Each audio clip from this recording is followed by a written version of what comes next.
Hello everyone and welcome back to the channel. Now I'm really just going to sum up my final thoughts on the Grizzled, which is the game I've been showcasing in the preceding two videos. To be perfectly honest, there's not really all that much to say beyond what I set forth in the first video, and that's that this is an excellent game to my mind. It's sometimes said that good things come in small packages, and in the case of the Grizzled, this is literally true. I think if there's only one thing I'd say, because I did touch on the existence of this much larger package, the Armistice Edition, in my first video, and just said how much better it is. Now, if you can get this, definitely do. It has everything that you get in this package plus a lot of extras, and I mean a lot. I'm not just talking about those beautiful, beautiful miniatures of the 6 characters you get in the game, but you get so many options. I think I would just say that the sheer imagination that has gone into the creation of all this deserves a lot of praise, really a lot.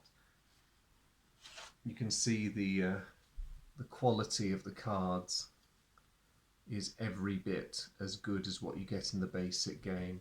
You get your characters, you get your hazard, same things again, only this time you get a bit more of a narrative in the big box. It's not something that I would say is absolutely essential, but perhaps players who have got used to what's in the standard box might enjoy moving on to a campaign. It's easily done. The components are of similar quality. You don't get the stand-up team leader card that you get in the basic game, but that little guy over there is not bad. Just put all those away. I think it's fair to say that in terms of simplicity, playability, and immersiveness, this game is very, very hard to beat. I have a number of games of much greater complexity that equal the Grizzled in all of those categories.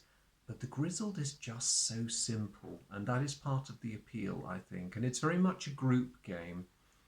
I think the ideal number to play this game, in my experience, is anything from 3 to 5 players.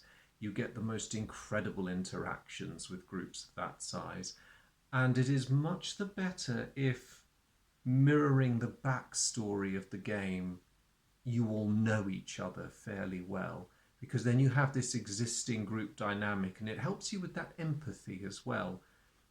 Like the historical folk who are being represented in this game, you're a group of friends who've been caught up in this completely bizarre and also quite deadly, it must be said, situation, and you've got to work together to get yourselves out of it, and it's great fun.